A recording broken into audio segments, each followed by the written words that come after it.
Assalamualaikum. Welcome to English Grammar Evolution. Hope you people will be safe and sound. And let's switch to our today's lecture, and that is lesson number 5.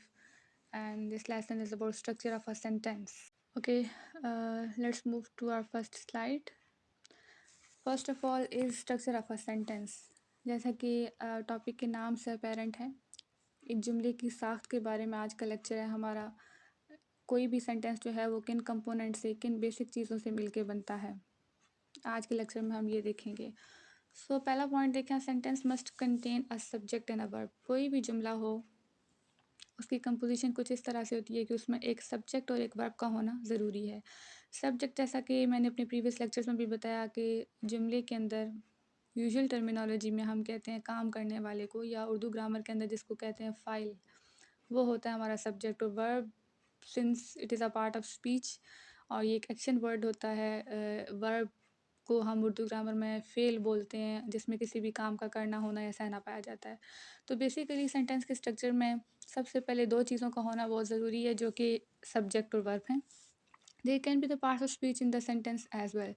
इन दोनों components के अलावा किसी भी sentence के अंदर या एक जुमले के अंदर और पार्ट्स ऑफ स्पीच भी हो सकते हैं। पार्ट्स ऑफ स्पीच कहते हैं ज़ाय कलाम को, जो हम डेली अपनी कन्वर्सेशन में यूजुअल जब हम गुफ्तगू कर रहे होते हैं किसी भी पर्सन से, किसी के बारे में, तो जो बाकी डिफरेंट चीज़ें हम यूज़ करते हैं अपनी डेली गुफ्तगू में, रोज़मर्रा की गुफ्तगू में, तो वो हमारे होते हैं parts of speech. In English construction of an assertive sentence is according to this construction formula.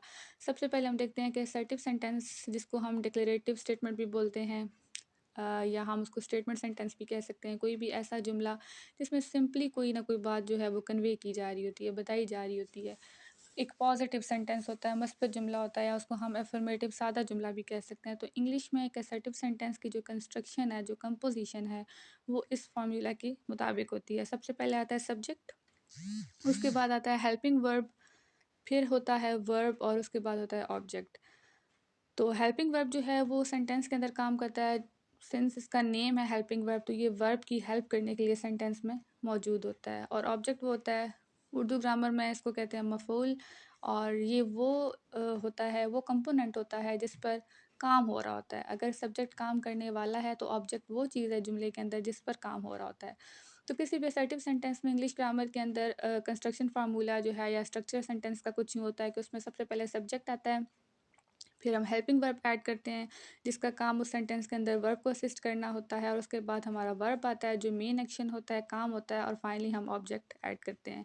If there is an interrogative, imperative और एक्सक्लेमेटरी सेंटेंस, अगर कोई असर्टिव से हट के सेंटेंस है, कोई सवाल का जुमला है। इम्पेरेटिव सेंटेंस, जैसे कि पीछे भी आपको बताया गया था, ये एक ऐसा जुमला होता है जिसमें यूजुअली हम ये कहते हैं कि कोई भी कमांड आप किसी को दे रहे होते हैं, कोई भी ऑर्डर कन्वे करना चाह रहे होते हैं, या किसी को किसी काम से, बात से मना किया जा रहा होता है, रोका जा रहा होता है, फॉरबिडन सेंस में जब आ रहा होता है।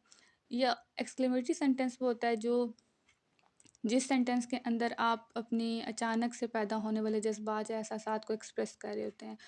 Assertive sentence, affirmative, declarative, statement sentence, positive, इन सब सेंटेंसेस से हट के अगर बाकी कोई भी सेंटेंस हो, यानी अगर इंटेरोगेटिव हो, इम्पेरेटिव हो, या एक्सक्लेमेटरी सेंटेंस हो, तो अगेन जो है ये कंस्ट्रक्शन फार्मूला चेंज हो जाता है। और फिर वो क्या होता है, sentences having only subject and verb. हम आगे इस फार्मूला को देखेंगे कि वो क्या होगा। पहले हम देखते हैं कि ऐसे सेंटेंसेस जिनमें सिर्फ सब्जेक्ट और वर्ब आता है, उनके एग्जांपल्स देखते हैं। ही लाफ्स, देखिए ही जो है सब्जेक्ट है, फर्स्ट पर्सन प्रोनाउन, ये पर्सनल प्रोनाउन है जो कि थर्ड पर्सन प्रोनाउन है।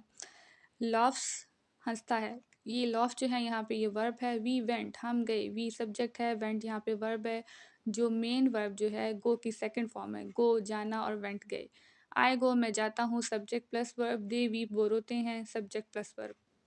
तो ये ऐसे सेंटेंसेस के एग्जांपल्स हैं जिनमें सिर्फ सब्जेक्ट और वर्ब मौजूद होता है।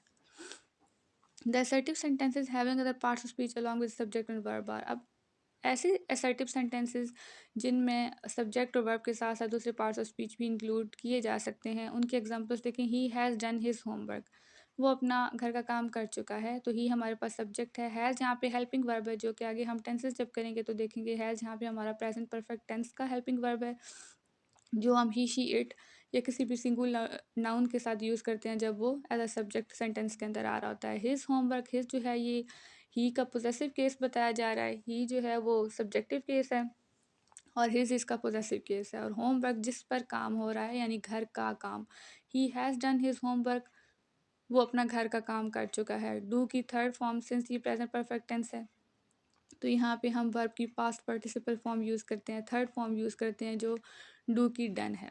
नेक्स्ट एग्जांपल है the old man is hungry, बूढ़ा आदमी भूखा है। अब यहाँ पे ये सेंटेंस जो है ये टेंसेस की रिस्ट्रिक्शन से फ्री है। द ओल्ड मैन, यहाँ पे बूढ़ा आदमी जो है वो सब्जेक्ट है, इस बताया गया है कि है, ये सिंपली एक सिंपल सेंटेंस है, इसमें कोई काम नहीं हो रहा तो इसको हम जो है वो सिंपल सेंस में लेंगे। हंग्री भूखा है यानी एक यहाँ ये आप कह सकते हैं सब्जेक्ट और प्रेडिकेट के बारे में, यानी कि बूढ़े आदमी के बारे में ये बताया जा रहा है। तो फर्स्ट थ्री वर्ड्स हैं द ओल्ड मैन, ये हमारा सब्जेक्ट है, और is hungry, the old man के बारे में बताया जा रहा है कि वो हंग्री है, तो इज़ हंग्री हमारे पास प्रेडिकेट है। यू आर गोइंग बैक, तुम वापस जा रहे हो, यू सब्जेक्ट है, आर जो है ये हमारे पास हेल्पिंग वर्ब है, और यहाँ पे हमारा हेल्पिंग वर्ब है प्रेजेंट कॉन्टीन्यूस टेंस का। यू के साथ हम प्रेजेंट कॉन्टीन्यूस टेंस में हम इज़ एम आर यूज़ करते हैं हेल्पिंग वर्ब्स। लेकिन यहाँ पे अगर सब्जेक्ट आपका यू है तो यू के साथ आप इज़ और एम यूज़ नहीं करेंगे बल्कि आर करेंगे। और उसके बाद सिंस ये प्रेजेंट कॉन्टीन्यूस टेंस है तो ये प्रेजेंट कॉन्टीन्यूस टेंस में आप वर्ब की प्रेजेंट पार्टिसिपल फॉर्म या प्रोग्रेसिव फॉर्म या first form plus ING use करते हैं। तो फर्स्ट फॉर्म जो है वो गो और उसके साथ आईएनजी लगाया तो ये हमारी वर्ब की फोर्थ फॉर्म फॉर्मुलेट हो गई है। और बैक है यानी बताया जा रहा है वो तुम वापस जा रहे हो। The interrogative imperative and exclamatory sentences in which the construction formula is change. पहले ये पीछे बताया गया था कि असर्टिव सेंटेंसेस के बाद इंटरोगेटिव इम्पेरेटिव और एक्सक्लेमेटरी सेंटेंसेस में भी कंस्ट्रक्शन फार्मूला सेंटेंस का चेंज हो जाता है। तो अब यहाँ पे हम वन बाय वन इन तमाम सेंटेंसेस की एग्जांपल्स देखेंगे जिनमें कंस्ट्रक्शन फार्मूला जो है वो किस तरह से था। यानी असर्टिव सेंटेंसेस के अंदर वो फार्मूला था subject plus helping verb plus object. तो इंटरोगेटिव सेंटेंसेस में क्या होगा, आर यू सीइंग, पहले एग्जांपल देखें, सबसे पहले हम हेल्पिंग वर्ब लगाते हैं, फिर सब्जेक्ट और उसके बाद हम लगाते हैं वर्ब। तो वर्ब की कौन सी फॉर्म लगानी है वो डिपेंड करता है रिस्पेक्टिव टेंस पे। तो यहाँ पे आर आपका हेल्पिंग वर्ब है, यू सब्जेक्ट है, और सीइंग आपका जो है सी बेसिकली आपका वर्ब है। लेकिन सिंस अगेन ये टेंस जो है ये प्रेजेंट कॉन्टीन्यूस टेंस है और सेंटेंस ये इंटरोगेटिव है, सवाल पूछा जा रहा है क्या तुम देख रहे हो, तो इसलिए हमने क्या किया, सी के साथ आईएनजी का इजाफा करके उसको प्रोग्रेसिव फॉर्म बना दिया। विल दे गो, क्या वो जाएंगे, विल अगेन हेल्पिंग वर्ब है, present indefinite future indefinite tense का। दे जो है ये हमारा सब्जेक्ट है और गो जो है ये हमारा वर्ब है, वर्ब की फर्स्ट फॉर्म सिंस हम फ्यूचर इंडेफिनिट टेंस में लगाते हैं। नेक्स्ट है हु आर यू, तुम कौन हो, तो ये हमारा वो इंटरोगेटिव सेंटेंस है जो क्वेश्चन वर्ड से स्टार्ट हो रहा है बजाय हेल्पिंग वर्ब से स्टार्ट होने के। तो ये सिंपल जो है एक है, हु जो है हमारा क्वेश्चन वर्ड है, आर अगेन एक हेल्पिंग वर्ब अलग से हमने लगाया हुआ है क्वेश्चन वर्ड के बाद, और उसके बाद यू यानी किसी से पूछे जा रहा है कि तुम कौन हो। तो ये तीनों एग्जांपल्स हमारी हैं इंटरोगेटिव सेंटेंसेस की। तो और बेसिकली इनका कंस्ट्रक्शन फार्मूला क्या होता है, सबसे पहले हम हेल्पिंग वर्ब लगाते हैं अगर वो टेंसेस से पर्टेन कर रहा है, उसके बाद सब्जेक्ट आता है, उसके बाद आपका वर्ब आता है, और अगर ऑब्जेक्ट मौजूद है तो वो एट द एंड आएगा। और अगर आपका इंटरोगेटिव सेंटेंस क्वेश्चन वर्ड से स्टार्ट हो रहा है तो सबसे पहले आपका क्वेश्चन वर्ड आएगा, उसके बाद आपका हेल्पिंग वर्ब, उसके बाद आपकी बाकी जो है वो रेलिवेंट चीज़ें आएंगी। इन इम्पेरेटिव सेंटेंसेस देखें, ऐसे सेंटेंसेस हुक्मिया फ़िक्रा जिनको कहते हैं शट द विंडो, खिड़की को बंद कर दो। तो सबसे पहले यहाँ शट देखें क्या है, शट यहाँ पे है वर्ब, द विंडो। अब देखिए विंडो जो है खिड़की को बंद कर दो, तो विंडो यहाँ पे एक्टिव नहीं है, काम करने वाला नहीं है, बल्कि काम उस पर हो रहा है। तो अमूमन जो है इम्पेरेटिव सेंटेंसेस का जो सेंटेंस स्ट्रक्चर होता है वो होता है सबसे पहले आप वर्ब लगाते हैं अगर आप किसी को किसी काम की कमांड दे रहे हैं, कोई ऑर्डर करना चाह रहे हैं, और उसके बाद आपका ऑब्जेक्ट होता है यानी खिड़की पर काम किया जा रहा है, खिड़की को बंद करने को कहा जा रहा है। सो शट द विंडो का जो कंस्ट्रक्शन फार्मूला है वो होगा verb plus object. Help the poor, again गरीबों की मदद करो, हेल्प आपका वर्ब है और द पुअर जो है ये ऑब्जेक्ट हैं। Do not make a noise, अब ये सेंटेंस ऐसा है जिसमें कमांड या ऑर्डर नहीं किया जा रहा बल्कि इसमें किसी काम से रोका जा रहा है, फॉरबिडन सेंस में है, शोर मत करो। तो इसमें सबसे पहले आप क्या लगाते हैं, डू, सबसे पहले आप ये लगाते हैं मत करो, do not make a noise, उसके बाद आपका वर्ब आता है और उसके बाद आप लगाते हैं आ नॉइस, यानी कि क्या करने से मना किया जा रहा है, शोर करने से मना किया जा रहा है, वो अगेन आपका ऑब्जेक्ट होगा जो सबसे एंड पे आएगा। यानी जो कमांड या ऑर्डर के सेंस में सेंटेंसेस थे उनमें first form of verb plus object था, और जो आपके फॉरबिडन सेंस में आएंगे उसमें आप सबसे पहले डू लगाएंगे, यानी कि मत करो या ना करो, तो डू नॉट सबसे पहले लगाएंगे। डू जो है वो आप कह सकते हैं वर्ब की फर्स्ट फॉर्म, और उसके साथ नॉट लगाएंगे, और उसके बाद make a noise. Do not जो है वो यहाँ पे फॉरबिडन सेंस में, तो डू नॉट जो है ये एज हम इसको पिकुलर ले लेंगे, और उसके बाद मेक आ नॉइज़ में make first form of verb या वर्ब, और आ नॉइज़ आपका object. Never tell a lie, never यानी कि कभी मत करो, यहाँ पे इसको आप एडवाइस के सेंस में भी ले सकते हैं। टेल यहाँ पे वर्ब है, यानी कि कभी नहीं बोलो। आ लाई झूठ, क्या ना बोलो, क्या बोलने से रोका जा रहा है, झूठ बोलने से रोका जा रहा है, तो आ लाई यहाँ पे क्या होगा, ऑब्जेक्ट। ओके, एक्सक्लेमेटरी सेंटेंसेस क्या हैं? जैसे पीछे डिफाइन किया था, ऐसे सेंटेंसेस जो आपकी सडन फीलिंग्स या इमोशंस को एक्सप्रेस करने के लिए यूज़ होते हैं। इनके एग्जांपल देखें, व्हाट अ लवली सीन, क्या प्यारा मंजर है, क्या प्यारा नज़ारा है। तो इनमें सबसे पहले आप देखें, ये वर्ड से स्टार्ट हो रहा है सेंटेंस, यानी कि वर्ड से भी स्टार्ट हो सकता है, हाउ से भी हो सकता है, या कोई एक्सक्लेमेटरी वर्ड से भी स्टार्ट इसको लिया जा सकता है। अगर तो वो जॉय को या किसी डिलाइट को एक्सप्रेस कर रहा है तो उसके लिए हम एक डिफरेंट टर्म यूज़ करेंगे, और अगर तो वो सैडनेस को एक्सप्रेस करने के लिए यूज़ हो रहा है, या किसी ग्रीफ को, किसी सौरों की कंडीशन को करने के लिए, डिस्क्राइब करने के लिए, तो उसके लिए डिफरेंट यूज़ करेंगे। So what I love scene, यहाँ पे वो हैरत से, क्या प्यारा मंजर है, ये बताया जा रहा है, तो हैरत से इस चीज़ को किया जा रहा है। तो ये हमारा एक्सक्लेमेटरी सेंटेंस है, व्हाट सबसे पहले है। अब ये देखिए, व्हाट अ लवली सीन, ये हम ऐसा नहीं है कि वर्ड क्वेश्चन वर्ड है और उसको स्टार्ट में लेके आए हुए तो इंटरोगेटिव बन जाएगा, नहीं, बल्कि एक्सक्लेमेटरी सेंटेंसेस के हमेशा एंड पे एक्सक्लेमेटरी मार्क या मार्क ऑफ एक्सक्लेमेशन हम ऐड करते हैं, जिससे हमें पता चल जाता है कि ये सेंटेंस एक्सक्लेमेटरी है। आ लवली सीन, लवली को आप कह सकते हैं कि ये सीन, मंज़र की या नज़ारे की बात हो रही है, तो वो आपका ऑब्जेक्ट है जिसके बारे में बात हो रही है, और उस ऑब्जेक्ट को जो है वो एक चीज़ मज़ीद जो है वो कर रही है, एट्रीब्यूट कर रही है, उसको एक एट्रीब्यूट दिया गया है उस सीन को कि वो क्या है, लवली है। नेक्स्ट देखिए, hurray we have won the match, जैसा कि अभी बताया आपको कि किसी भी खुशी की जज्बे को या एहसास को एक्सप्रेस करने के लिए हम कहते हैं हम मैच जीत चुके हैं, तो सबसे पहले हुर्रा, और उसके बाद आप लगाएंगे मार्क ऑफ एक्सक्लेमेशन। वी आपका होगा सब्जेक्ट, हैव जो है वन द मैच। सिंस ये सेंटेंस जो है ये अगेन प्रेजेंट परफेक्ट टेंस से बिलोंग करता है, तो हैव आपका प्रेजेंट परफेक्ट टेंस का हेल्पिंग वर्ब है। वैसे तो हैज़ भी होता है, लेकिन हम आई वी यू दे या प्लूरल नाउन जब अगर सब्जेक्ट सेंटेंस के अंदर आ रहे होते हैं तो फिर हम हैज़ नहीं बल्कि हैव यूज़ करते हैं।